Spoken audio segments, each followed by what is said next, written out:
خدا یسوع مسیح کے زندہ جلالی اور بابرکت نام میں خدا کا خادم پاسٹر آصف آپ کے سامنے خدا یسوع مسیح کی تعلیمات کے سلسلے کو لے کر ایک اور نیا سلسلہ لے کر یہودی عیدوں کے تعلق سے ایک بار پھر حاضر ہوں۔ کچھ دیر پہلے میں لائیو تھا اسی سلسلے کو لے کر، اور کچھ فنی خرابی کے باعث ہمیں یہ کٹ کرنا پڑا کیونکہ کچھ پرابلم تھی، تکنیکی مسائل تھے، تو اس لیے اس سلسلے کو اب میں دوبارہ سے ری سٹارٹ کر رہا ہوں۔ امید ہے کہ آپ اس پریشانی کو درگزر کریں گے، اور ہم خدا ان کا شکر کرتے ہیں دوبارہ اس کنیکشن کی بحالی کے لیے۔ تو عزیزو، میں یہ کہہ رہا تھا کہ میں نے جیسا کہ آپ کو پہلے بتایا تھا، جب میں نے یسوع مسیح کی تماثیل کے سلسلے کو شروع کیا اور اس کو ختم کرنے والا تھا، تو میں نے کہا تھا کہ ہم بہت جلد میں آپ کے سامنے ایک اور سلسلہ مسیحی تعلیمات میں سے لے کر آؤں گا، اور دسمبر کے آخری ہفتے میں نے آپ کو بتایا کہ میں یہودی عیدوں کے تعلق سے نیا سلسلہ شروع کر رہا ہوں۔ تو لاسٹ ٹائم میری لاسٹ ویڈیو جو پچھلی ویڈیو تھی، اس میں نے اس کا تعارف آپ کے سامنے ایک شارٹ انٹروڈکشن پیش کیا، جس میں نے آپ کو بتایا کہ یہودی کتنی عیدیں ہیں اور وہ کب کب اور کس کس تاریخ کو منائی جاتی ہیں، اور روحانی طور پر ان کا مسیحی زندگی پر کیا اطلاق ہوتا ہے، اور اسپرچولی یا روحانی طور پر یہ کس طور سے مسیح کی پہلی آمد یا دوسری آمد اور نجات کے بھید کو آشکارا کرتی ہیں اور اس کی عکس بندی کرتے ہیں۔ لیکن یہ عیدیں اور یہ تہوار، یہ فیسٹیولز، جو کچھ بھی ہے، یہ صرف اور صرف ایک عکس ہے۔ حقیقت جو ہے وہ مسیح یسوع میں ہے، اور مسیح کے بغیر نجات نہیں۔ اور یہ سلسلہ شروع کرنے کا میرا مقصد یہ تھا کہ آج کل بہت سے کچھ ایسے لوگ ہمارے درمیان آ چکے ہیں، آج کل تو نہیں، بہت عرصے سے ہیں، میں خود بہت عرصے سے ان تعلیمات کو سن رہا ہوں، ان لوگوں کی مختلف تعلیمات کو اور طرح طرح کی رسوم کو وہ انٹروڈیوس کرا رہے ہیں، اور بہت سے لوگ ان کے پیرو ہو چلے ہیں۔ بہت سے لوگ اس لیے پیرو ہو چلے ہیں کہ وہ نئی چیزیں سننا چاہتے ہیں، نئی طرح کی تعلیمات، وہ ایک جگہ پر اپنے آپ کو فوکس نہیں کرتے اور کلام کی سچائیوں پر دیر پا وہ نہیں قائم رہنا چاہتے۔ یہ ایسے ہی لوگ ہیں۔ جب یسوع مسیح نے بیج بونے والے کی تمثیل بیان کی تو کچھ بیج جو ہیں وہ راہ کے کنارے گرے، کچھ جھاڑیوں میں گرے، کچھ پتھریلی زمین پر گرے، تو کچھ ایسے ہی لوگ ہیں جو چند روزہ ہیں اور پھر نئی تعلیمات کی تلاش میں نکلتے ہیں، اور ایسے ہی لوگ جو غلط تعلیمات دے رہے ہیں، یہ ایسے لوگوں سے خوب بھرپور فائدہ اٹھاتے ہیں اور ان کو غلط تعلیمات دے رہے ہیں اور اخیر دور کے اندر گمراہ کر رہے ہیں۔ اور اگر آپ متی کی انجیل کے آخر میں دیکھیں تو اس کے شاگردوں نے ایک مرتبہ یسوع مسیح سے کہا کہ خداوند، یہ جو باتیں تو بتا رہا ہے کہ تباہی ہوگی، پریشانی ہوگی اور اس طرح کی آفتیں آئیں گی، یہ ہوگا، یہ سب تیرے آنے سے پہلے کی نشانیاں ہوں گی، ہمیں بتا یہ باتیں کب ہوں گی؟ تو یسوع مسیح کا فی الفور جو جواب تھا وہ یہ تھا کہ خبردار کوئی تم کو گمراہ نہ کر دے۔ لسن، غور کریں اس لفظ پر۔ یسوع نے کہا خبردار کوئی تم کو گمراہ نہ کر دے، یہ در حقیقت جواب تھا ان آج کل کے گمراہ کرنے والے نام نہاد لوگوں کے تعلق سے۔ آج بہت سی کلیسیائیں ایسی غلط تعلیمات دے رہی ہیں، سوشلزم کی طرف بڑھ رہی ہیں اور مسیحیت اور روحانیت سے بہت دور جا چکی ہیں۔ یسوع مسیح نے کہا خبردار کوئی تم کو گمراہ نہ کر دے، یہ جواب تھا۔ یعنی گمراہ، یعنی گمراہی، کہ جب شاگردوں نے کہا یہ باتیں کب ہوں گی تو یسوع نے فوراً کہا کوئی تمہیں گمراہ نہ کر دے، اس کا مطلب ہے کہ یہ باتیں تب ہوں گی جب گمراہی عروج پر ہوگی اور گمراہ کرنے والے بہت جگہوں پر بہت سے ممکن ہو تو راست بازوں کو بھی گمراہ کر دیں۔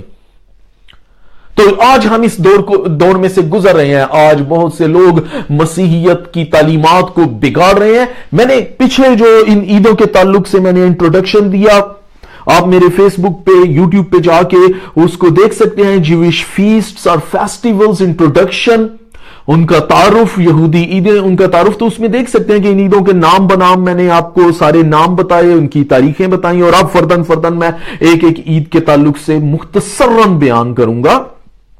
تو ان عیدوں کے تعلق سے میں نے یہ بھی بتایا کہ بعد میں دو اور عیدیں یہودیوں نے جو ہیں وہ یہودی بزرگوں نے ان کو ایڈ کیا ان 7 عیدوں کے علاوہ. وہ اس کا تعلق بھی میں نے ریفرنس دیا تھا آستر کی کتاب میں سے. ملکہ آستر کے دور میں جب یہودیوں پر آفت آئی اور خدا نے اس میں سے ان کو نکالا تو انہوں نے شکر گزاری کے طور پہ 2 اور عیدیں ایڈ کی. اینی تو مقصد ان 7 عیدوں کا ہے کہ روحانی طور پر یہ کس طور سے ہم پر یسوع مسیح کی آمد کے تعلق سے مکاشفہ کھولتی ہیں. لیکن بہت سے لوگ مسیح کی سادہ تعلیم، کیونکہ یسوع مسیح کی بہت سادہ تعلیم ہے، انجیل کی تعلیم بہت سادہ ہے. یسوع مسیح نے جب خدمت شروع کی تو اس نے بڑی سادگی سے یہ کہا توبہ کرو کیونکہ آسمان کی بادشاہی نزدیک آ گئی ہے. لیکن آج بہت سے لوگ ان رسوم کے تعلق سے بتاتے ہیں، اپنا علم جاننے کی کوشش کرتے ہیں. اینی اچھی بات ہے، علم کسی کی میراث نہیں ہے، آپ علم حاصل کریں لیکن ان بھیڑوں کو گمراہ نہ کریں، ان کو سچائی کی تعلیم دیں، حقیقی تعلیم دیں جس کا یسوع نے اعلان کیا. اس نے بڑی سادہ تعلیم دی. اس نے کم و بیش 3.5 سال تک دنیا کے درمیان رہا، لوگوں کے درمیان، ہر طرح کے لوگوں کے پاس آتا جاتا رہا، ہر طرح کے ماحول میں گیا، لیکن اس نے بڑی سادہ باتیں کی. آسمان کی بادشاہی کو ہر ایک طور سے اس نے بڑے واضح طور سے بڑی سادگی کے ساتھ بیان کیا. اور یہی انجیل کا مسیحی زندگی کا ایک اسلوب ہے. مسیحی زندگی کا اپنا ایک اسلوب ہے. اس پر دوسرے رنگوں کو مت چڑھائیں. روحانی طور پر بہت سی چیزوں کا اطلاق تو ہوتا ہے لیکن ہمارے لیے مسیح اہم ہے، امپورٹنٹ ہے. اور خدا کا بندہ پولس کہتا ہے کہ جو چیزیں پیچھے رہ گئی میں ان کو چھوڑ کر آگے کی طرف، نشان کی طرف دوڑا ہوا جاتا ہوں. تو ہماری نگاہیں، ہماری نظریں مسیح پر ہونی چاہیے. میری پچھلے دنوں تو نہیں، کچھ عرصہ پہلے ایک عزیز ہی ہے ہمارا، رشتہ دار ہیں، میں نام نہیں لینا چاہتا، لیکن ان کے ساتھ میری بحث ہوئی انہی تعلق سے. اور وہ جیوش سٹائل میں اپنے آپ کو بڑا جناب پرانے عہد نامے کی تعلیمات کو، نئے عہد نامے کو تو وہ ٹوٹل نظر انداز کرتے ہیں. اور یہی انجیل ہے، یہی منادی ہے، یہی نجات ہے جس کو وہ نظر انداز کر رہا ہے. اور وہ جناب ایون کہ اس نے یہاں تک کہا کہ جی میں گریگری کیلنڈر کو نہیں مانتا. میں نے اس کو بتایا، میں نے کہا میرے بھائی رہے گا نام سدا تیکر مسیح، مسیح کا نام ہمیشہ تک رہے گا. اور چاہے کوئی اس کو مانے یا نہ مانے، توہن کروہن، چاہے کوئی مسیحی ہے، یہودی ہے، مسلم ہے، سکھ ہے، ہندو ہے، واٹ ایور، یا خدا کو نہیں ماننے والا، وہ بھی مسیح کا اقرار کرتا ہے. ہر ایک، ہاں اگر تو ایسا ہے تو اپنی سندیں، اپنے سرٹیفکیٹس، اپنے کارڈز، اپنے شناختی کارڈ، آئی ڈی کارڈز، اپنے پاسپورٹس، اپنے ڈاکومنٹس پھاڑ کے پھینک دے، کیونکہ ان پر مسیح کی تاریخ لکھی ہوئی ہے. اگر کوئی شخص پیدا ہوتا ہے، مثال کے طور پر اگر ایک شخص 1 جنوری 1980 کو پیدا ہوتا ہے تو یہ 1 جنوری 1980 اس کی پیدائش ظاہر کرتی ہے کہ مسیح کے اس دنیا میں آنے کے 1980 سال کے بعد جو نیا سال شروع ہو رہا تھا، اس کے پہلے مہینے کی پہلی تاریخ کو یہ شخص پیدا ہوا، اور اس کے سارے ڈاکومنٹس پر اس کی سٹیمپ ہوگی. وہ بینک میں تب تک نہیں اپنا اکاؤنٹ کھول سکتا جب تک وہ بینک والوں کو نہ بتائے کہ میں کب پیدا ہوا تھا، یسوع کے آنے کے، مسیح کے اس دنیا میں پیدا ہونے کے اتنے سالوں بعد. یا آپ اپنے کسی بھی کریڈٹ کارڈ کو تب تک یوز نہیں کر سکتے جب تک اس پر ایک سٹیمپ نہیں ہوگی کہ یہ کارڈ اس بندے کو ڈیبٹ کارڈ ہے، کریڈٹ کارڈ ہے، بینک اکاؤنٹ ہے، واٹ ایور.